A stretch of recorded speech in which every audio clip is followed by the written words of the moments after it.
angiotensin aldosterone pathway. Correct, na? From which cells of the kidney, renin will releases? Juxtaglomerular cells. Perfect. Okay. So that is about the first subunit, chemical control and coordination. Okay. So now let's understand the blood circulation. Okay. So first I'll explain depth of the concept. Okay. Then we will go to the line by line of the NCERT. Okay.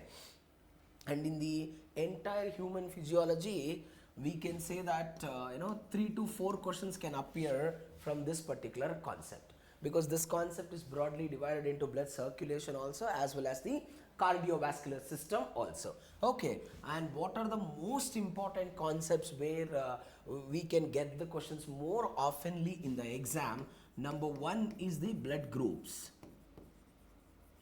Okay, then if the tough question comes from, blood incompatibility or blood transfusion. Okay, when the wrong blood transfusion happens, what generally happens? Then cardiac output or control of cardiac activity. And the more commonly and very repeatedly questions used to ask from the ECG. Okay, ECG. And sometimes the questions also comes from the blood pressure. And at the same time, there is a possibility that questions can also ask in the form of a matching from the total blood count. Total blood count means total number of RBC, WBC, platelets, all this. And they can also ask the question from the hematocrit values. Okay, multiple ways the questions can be asked. So you have to read from very, very basic to the very depth level, like however we read this particular endocrine system. Okay, you please go through the endocrine system also mandatorily. Go through the recorded. Will give you the access. First, let me explain little extra depth of the concept, then we'll come back to the very basic level. Okay, now give me the simple definition of the blood. Very simple definition. Blood is what kind of a tissue? Connective tissue. As the name itself indicating, it is connecting one area to the another area. But instead of using the word connective tissue, we are using the word fluid connective tissue, because blood is not stagnant in anywhere. Blood is continuously moving. So it is a fluidized in nature. That's why we can call it fluid connective tissue that transport oxygen, carbon dioxide, most important nutrients. And we read in the entire endocrine system, every hormone can travel blood as their stream of transport, which means any hormone starting from hypothalamus, if it wants to reach any part of the body, it has to travel via hormones. Correct na? So in simple words, blood not only involved in maintaining the hemostasis, it is also involved in the transport. Okay, major function is transport, regulation. Okay, especially regulation of the body temperature. In the upcoming slide, we will read it elaboratively. And protection. How it is involved in the protection, let's understand very clearly. Now, look into the very common physical properties of the blood. Very common. It is denser and viscous than water. Suppose example, let's take 3 test tubes in a simple words. So in first test tube there is blood, in the second test tube water, third test tube oil. Okay, what I have done, I have started pouring 3 test tubes at a time. Right? Which liquid comes faster? Obviously water comes faster, followed by blood. At last oil. Correct na? So which means that oil having what? Highest viscosity, followed by blood, followed by water. Correct na? So what we can say, blood having higher viscosity than the water and lower viscosity than the oil. Correct na? And blood is always thick or denser. Right? It is denser and viscous. You know, right? Viscosity is a property of fluidity. That's why we can call it denser and viscous. The most important, pH of the blood is slightly alkaline. which is 7.35 to 7.45. So I cannot use the word neutral. Correct na? So at the same time I can't use the word completely alkaline or completely basic. That's why we use the word slightly alkaline. And what about the temperature? Temperature is how much? 38 degree. So what is our normal body temperature? 37.5 or 98.4 degree Fahrenheit. But here we use the word 38. So compared to the body temperature, it is little higher. That's why when we touch the blood very clearly, it will be little hot. Correct now? Because it maintains the temperature little excess than the normal. And the most important, which most of the students won't answer, the volume of the blood. It is higher in the males and little lower in the females. In the males it is nearly 5 to 6 liter, female 4 to 5. What is the reason? In the female, why there is a low blood flow? Okay, menstrual flow is one of the reason, that's all. That is not at all the main reason. We can say that that is additional reason. Correct na? So one of the major reason why males having more blood, males having what hormone? Testosterone. Testosterone is the major hormone that stimulate the process of erythropoiesis. What is erythropoiesis? Production of red blood cells. The production of RBC can be overstimulated by the testosterone, and the testosterone concentration is higher in the male, hence males having more blood count. So females having very lower testosterone, in addition they lose the blood during the menstrual flow. That's the reason females having the lower blood flow compared to the male. So menstrual flow is not the reason will be the testosterone. So in the exam, in the matching question, there is possibility that they just give testosterone. On other column they may give erythropoiesis. Right? So that time also you have to choose this is the correct answer. Now look into the simple composition of the blood. Okay, let's take a person of weighing 70 kgs. It is the weight of a person. Okay, if I take this 70 kgs of the weight as 100%, 8% of this total body weight is containing blood. So blood occupies 8% of the total body weight. And what about the remaining 92% other fluids and other tissues? Correct na? So don't confuse. Whole blood I am talking. Whole blood includes the plasma. Correct na? So whole blood is 8%. Other body fluids and tissues are 92%.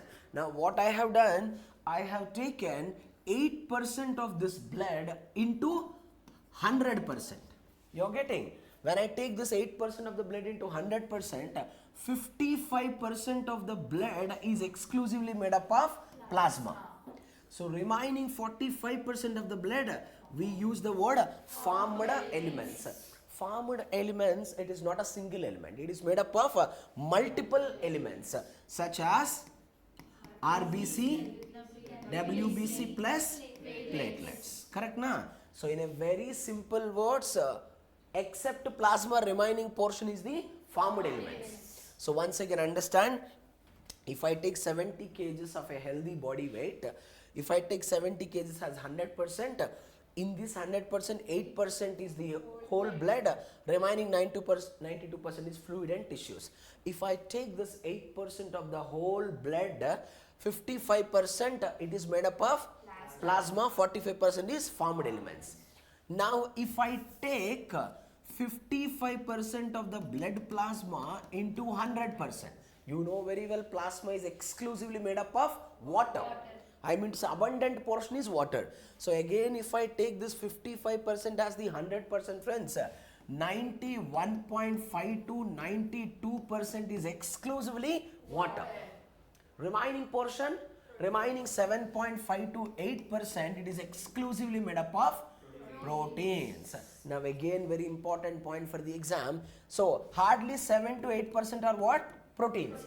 Again, if I take this 7 to 8% of the proteins as 100%, I get most important protein is what?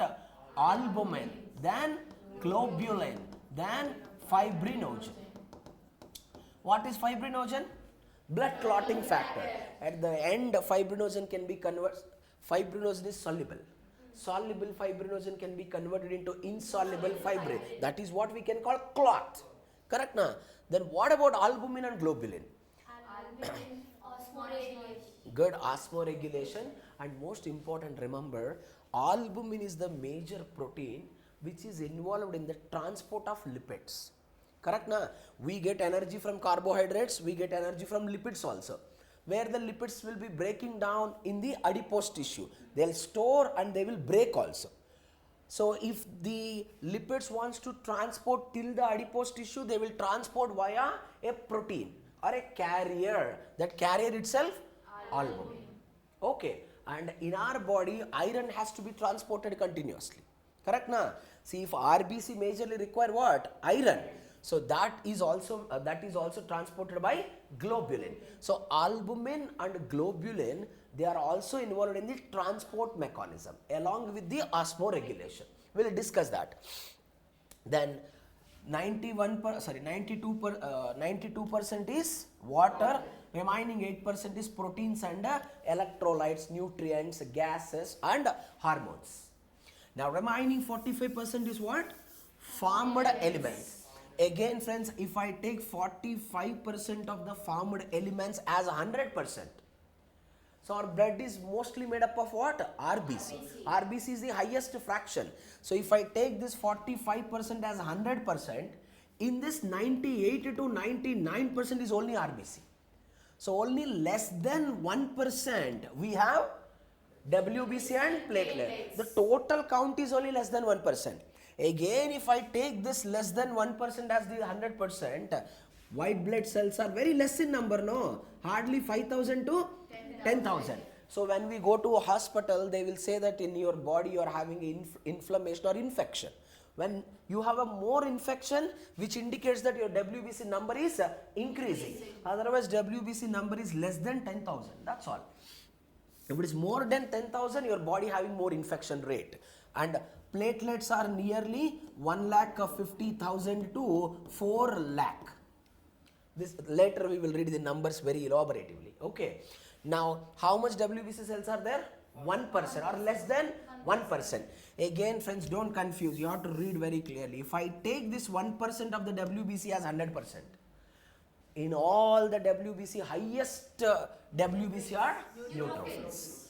So, I'll explain everything briefly, but remember, the moment you heard the name of a neutrophil, the first statement you have to remember, neutrophils are the cells which enter into the damaged area first. The early responders or the first responders to the damage in the body is neutrophils. First responders. Correct na? Then least concentration is basophil. The moment you will discuss everything. The moment you heard the name of a basophils, you have to remember they are the one which plays a key role in the allergic reactions or inflammation reaction. Last time I told you, na, suppose when we go to a green park, what happened? Lot of pollen grains are present. When we take those pollen grains through the air, what happened? Some people get continuous sneezing, running nose, eyes become reddish. What's happening over there? Whatever the histamine present in the basophils and mast cells, right? They release the histamine. Histamine causes constriction of bronchi. Correct na? So basophils and mast cells plays a key role in the allergic and inflammation reaction. And eosinophils are hardly 2 to 4%. Again, the moment you heard the name of eosinophil, remember, these are the cells that plays a key role in the parasitic infections, worm infections. You remember, very good. We used to take some drugs, I don't know whether you remember or not, albendazole, mebendazole. We called anti-helminthic drug. Government also will give to the younger people, So, eosinophils are the cells which protects us against from the worm infections. You're getting? Then next, we have monocytes and lymphocytes. We'll discuss the lymphocytes in the immunology. I'll explain you. Lymphocytes are B lymphocytes and T lymphocytes. Okay, that we'll see later. And monocytes later modified into macrophages. Macrophages are the one which do the process of phagocytosis. Means once the pathogen enters inside the body, they are the one which engulfs. Then why we have given the name monocyte and why we are calling it as macrophage? Very simple, very good. When it is in the blood circulation, we call monocyte. From the blood, whenever it enter into the tissue, we call macrophages. So both function is engulfing the bacteria, which is called as a phagocytosis. Now these all neutro, lympho, monocytes, eosinophil, basophils, they are all present only less than 1% only. That's all. 99% of the formed elements are only RBC. Correct now? This is a simple composition of the blood. Okay. Now we have to discuss everything more elaboratively. Now don't get confused. Once again, we'll go back to the NCERT level. You'll get a more idea. So now they'll raise a question in the NEET. Which of the following technique can be used to separate all the blood components? Which is centrifugation. What is centrifugation? Separating something based on the density or based on the weight. Now suppose I have taken a test tube. In the test tube, whole blood is there. Whole blood means plasma and formed elements. When I performed the centrifugation, means I am rotating at a higher speed. Then which will settle down first? Whichever having the highest weight, that will settle down first. Who is having the highest weight? RBC. Correct now? They compose 99%. So they will settle down in the down. Correct now? Bottom. Who is having the least weight? Plasma. Plasma is majorly made up of what? Water. So they will float on the upper surface. And in the middle, WBC. So WBC are lower weight or lower density compared to the RBC and higher density compared to the plasma or water. So that's the reason they will settle in the middle. This is called centrifugation. RBC being most dense, settle down, blood plasma forms the uppermost layer, whereas WBC and platelets are less denser, so they settled in the middle. No point of confusing over there.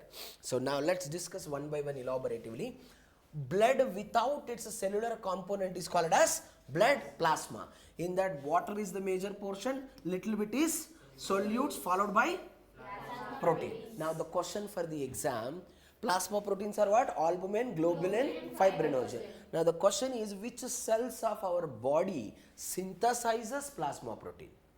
Plasma proteins are synthesized by hepatocytes, which are liver cells. Okay, liver cells synthesize the plasma protein. Then plasma proteins entered into the blood. Directly they are not synthesized in the bone marrow. Blood cells synthesized in the bone marrow, but proteins are synthesized in the liver, which are hepatocytes. Please do not confuse over there. So what are the major proteins? Albumin, globulin and fibrinogen. So the first statement you already read, that albumin plays a key role in the osmoregulation. That is a common statement. The major statement I want you to remember, albumin aid in the transport of what hormone? Steroid hormone. Example? Steroid hormones. And very good. Yesterday only now we read testosterone, progesterone, estrogen, cortisol, cortisone, corticosterone. These are all what hormone? Steroid hormone. So steroid hormones can travel through the blood, cross the membrane. They uses what type of receptor? Intracellular receptor. First of all, they have to transport. How they transport? By using albumin. So albumin is what? Protein. See, this is a protein. Inside of which what are there? Hormones are there. So it is a protein transporter, which is transporting what? Lipids.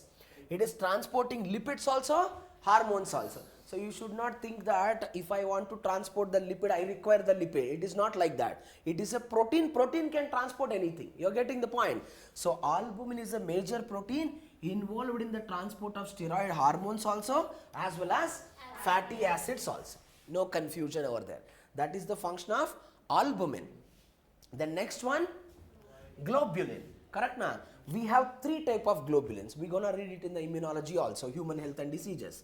We have alpha globulin, beta globulin and gamma globulin. Don't confuse, friends. Here albumin is involved in the transport of lipids and hormone. Now when you observe the alpha and beta globulins, they are involved in the transport of lipids, iron, Fe, okay, and fat soluble vitamins. What are those? ADEK. These all vitamins can be transported in the blood via alpha and beta globulin. Again, they'll ask a question. Which of the following globulin protein is not involved in the transport? There is only one which cannot involve, it is gamma. Then what is the function of a gamma globulin? So it is the one which plays a key role in the immune system. Means whenever a pathogenic organism such as bacteria or virus enter, it attacks on the gamma, those are attacked by gamma globulin. Why? Because gamma globulins are majorly synthesized by B lymphocyte. Function of B lymphocyte is what? Production of antibodies. If they want to produce the antibodies, first they require the help of globulin. Okay, so only alpha and beta globulins are involved in the transport. Gamma globulin is involved in attacking the viruses and bacteria. So albumin is also involved in the transport. Globulin is involved in the transport. What about the fibrinogen?